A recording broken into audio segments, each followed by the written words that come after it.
안녕하세요. 하루필수 말씀 충전 하필큐티 조종환입니다.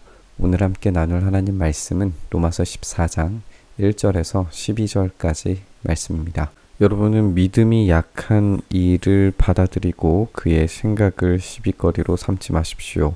여기서 이제 믿음이 약한 사람이 등장을 하고 이것과 관련된 것이 음식과 관련된 것이다라는 것을 우리가 확인할 수 있을 거예요. 어떤 사람은 모든 것을 다 먹을 수 있다고 생각하지만 믿음이 약한 사람은 채소만 먹습니다. 먹는 사람은 먹지 않는 사람을 업신여기지 말고 먹지 않는 사람은 먹는 사람을 비판하지 마십시오. 하나님께서는 그 사람도 받아들이셨습니다. 로마 교회 안에는 이 믿음이 약한 이들을 향한 어떤 지속적인 시비와 비방이 이어졌다는 것을 시비거리로 삼지 말라라고 하는 말을 통해서 알 수가 있습니다. 이 믿음이 약한 사람들은 지금 채소만 먹고 있어요. 우리가 이 비슷한 예시를 고린도전서에서 찾아볼 수가 있는데 고린도 교회에서는 이 믿음이 약한 이들이 습관적으로 우상을 섬기던 이 고기를 먹었어요. 그러니까 로마 교회와는 정반대인 거죠. 고린도 교회는 이 습관에 따라서 믿음이 약하기 때문에 우상을 섬기는 고기를 먹었는데 믿음이 강한 이들이 이방신전에서 나오는 이 음식을 먹는 믿음 약한 이들을 향해서 어떻게 우상의 음식을 먹을 수 있느냐라고 비난했어요. 로마서는 이 정반대의 모습을 통해서 믿음이 약한 이들이 채소만 먹고 있고 믿음이 강한 이들은 이 모든 것이 지금 하나님께서 주신 것인데 우리가 왜 먹지 못할 이유가 어디에 있느냐라고 생각하면서 마음껏 고기를 먹는 모습을 우리가 보게 되는 겁니다. 우리는 로마서나 고린도전서가 이야기하는 이 정반대의 이야기를 바울이 아주 동일한 관점에서 해결하려고 했다는 점에서 주목해야 됩니다. 그런 것으로 비난하는 주제를 만들어내지 말라라는 거예요. 우리가 누구이기에 남의 종을 비판합니까? 그가 서 있든지 넘어 있든지 그것은 주인이 상관할 일입니다. 주님께서 그를 서 있게 할 수 있으시니 그는 서 있게 될 것입니다.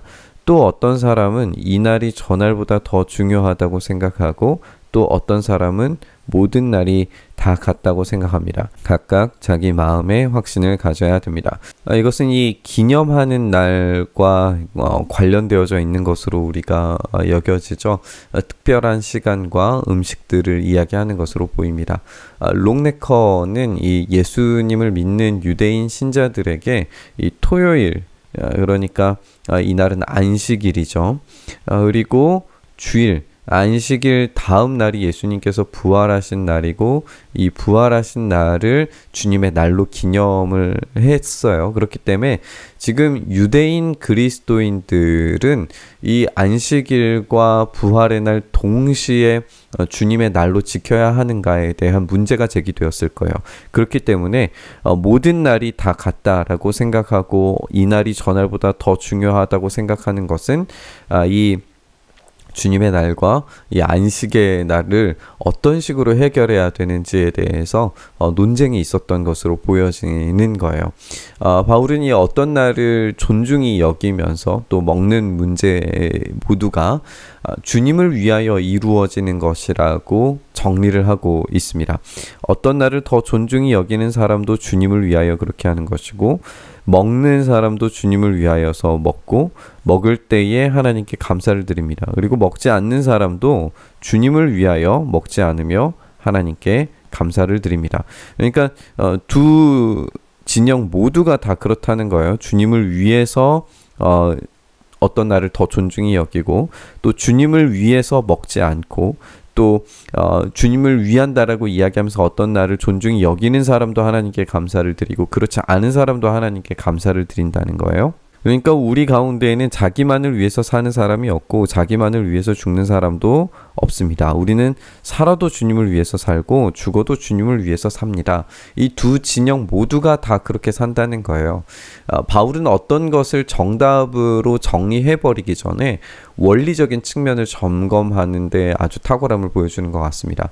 어떤 날을 기념하는 것과 어떤 음식을 먹는 것은 원리적인 측면에서 양쪽 다 인정될 수 있어요. 바울은 이 살아도 주님을 위해서 살고 죽어도 주님을 위해서 산다라고 하는 이 유명한 말을 통해서 이 주님을 위해서가 원리적이고 원론적인 것이라는 것을 다시 한번 확인시켜 줍니다. 그러니까 양쪽 진영 모두가 다 지금 주님을 위해서 하고 있는 거예요.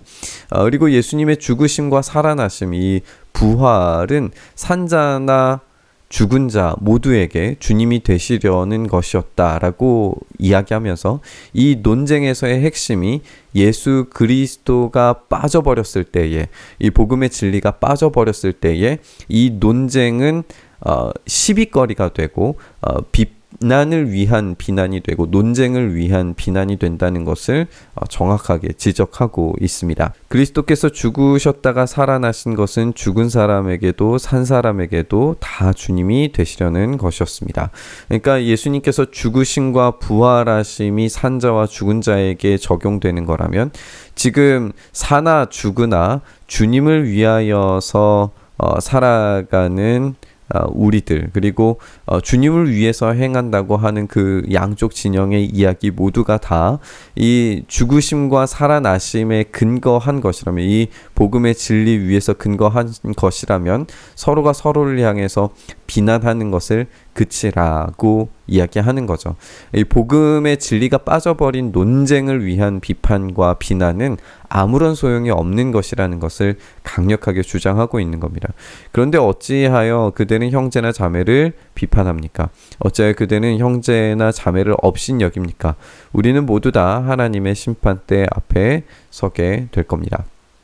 그러니까 우리는 누군가를 비난하고 평가하기 전에 굉장히 조심스러워야 해요. 우리의 모든 행위가 심판대 앞에 서게 될 겁니다. 물론 우리는 그 심판이 끊을 수 없는 하나님의 사랑으로 인해서 정죄 당함으로 끝나지 않으리라는 것을 알고 있습니다. 그렇다면 우리가 이 심판이라고 하는 것이 우리의 삶의 결과물들에 대한 어떤 측량이고 그에 따른 상급의 측량이 될 수 있다라고 생각을 할 수 있죠. 영원한 나라의 상급이 필요 없을 정도로 기쁨이 가득할 것임을 우리는 기꺼이 인정할 수 있습니다. 하지만 동시에 이 말씀에 근거해서 우리는 더 좋은 부활과 상급이 존재한다는 것을 부정할 이유가 없습니다. 엔틀라이트가 지적했던 것처럼 우리는 천국에서 다만 하프를 튕기면서 어슬렁거리는 것에 끝나지 않을 거예요. 우리의 모든 것이 창조의 목적과 원형을 되찾았을 때 우리의 심판대 너머의 열매들을 통해서 어떠한 놀랍고 영광스러운 소명과 임무들이 기다리고 있을지 우리가 소망으로 바라봐야 됩니다. 그러니까 우리가 심판대 앞에 서게 될 것이다 라고 했을 때 우리가 두려움으로 이 잘잘못을 가려야 한다는 거예요. 그것이 하나님을 위한 것이라면 함부로 쉽게 판단하기보다도 이 복음의 원리 앞에서 이 복음이 아닌 것을 전하는 거에 대해서는 물론 우리가 정리를 해야겠지만, 그것이 아니라는 것을 분명히 이야기해야겠지만, 그런 것이 아닌 것들에 대해서는 사랑으로 포용할 수 있는 것들이 필요하다는 것을 이야기해주고 있습니다. 바울은 이 심판대 앞에서 우리가 하게 될 일이 무엇인가를 주목하면서 또 이 내용을 환기시키는데요. 성경에 이렇게 기록되어 있습니다. 주님께서 말씀을 하신다. 내가 살아있으니 모든 무릎이 내 앞에 무릎을 꿇을 것이요 모든 입이 나 하나님을 찬양할 것이다. 그러므로 우리는 각각 자기의 일을 하나님께 사실대로 아뢰어야 할 것입니다. 우리는 이 심판대 앞에서 찬양하게 될 겁니다. 그래서 우리는 정직하게 우리의 있는 그대로의 사실을 아뢰 책임이 있다라고 하는 것을 알려주고 있습니다. 우리가 함께 로마서 전체의 내용에서 다뤘던 것처럼 알은 찬양으로 이어지고, 이 찬양과 경배가 곧 삶으로, 그리고 우리가 오늘 본문에서 생각해 보는 것처럼 이 삶의 모든 내용들이 심판대 앞에서 측량되는 것이라면 우리는 이 삶의 기본에서는 충실히, 그리고 그것을 어떠한 찬양과 경배로 온전히 열매 맺는 삶으로 이어질 것인가에 대해서 주목하고 살아가야겠죠. 오늘 이 비난과 비판에 대해서 사도 바울이 권면하면서도 마찬가지의 논리를 이용하고 있는 것을 보게 됩니다. 믿음이 약한 자들을 향한 믿음이 강한 자들에게도 이런 원리가 동일하게 적용이 돼야 돼요. 이들은 그들의 능력 없음을 긍휼히 여기셔서 구원하신 주님의 은혜를 알았고 그것을 찬양합니다. 그렇다면 그 암과 찬양에 입각해서 믿음이 약한 자들을 향해서 지속적인 비난을 그쳐야 됩니다. 왜냐하면 내가 아무리 강하다고 해봤자 하나님의 지혜와 하나님의 능력과 하나님의 구원하심에 비해서 나는 너무나도 약한 자이기 때문에 그렇습니다. 그 삶을 찬양한다면 그렇게 살아야 합니다. 그것을 하나님께서 심판대에서 측량하실 겁니다. 우리가 지나치게 옳고 그름을 판단하는 일에 빠져서 처음 사랑을 잃어버릴 때 얼마나 심각한 문제가 발생하는지 깊이 생각해 봐야 됩니다. 우리는 평가하고 판단하기보다 사랑에 입각한 대안과 다른 길들을 함께 모색할 수 있어야 됩니다. 이것은 두 진영 모두가 진리에서 벗어나지 않았다라고 생각될 때 당연히 이루어져야 할 서로 간의 태도입니다. 근데 이게 무조건적인 사랑으로 덮자라고 하는 것을 의미하지 않는다는 것 또한 우리가 지적해야 돼요. 우리가 함께 살펴봤었던 것처럼 이 실천은 암과 찬양에서 근거해야 됩니다. 우리의 삶의 수준에서 이미 진리에서 벗어난 것이라면 그것은 대안과 다른 길을 모색해야 할 일이 아닙니다.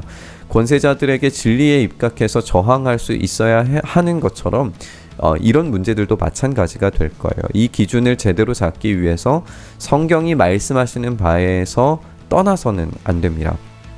우리는 삶에서 찬양과 경배로, 찬양과 경배에서 삶으로 이어지는 과정을 결코 역전시켜서는 안 됩니다. 그리고 뒤집거나 생략해서도 안 됩니다.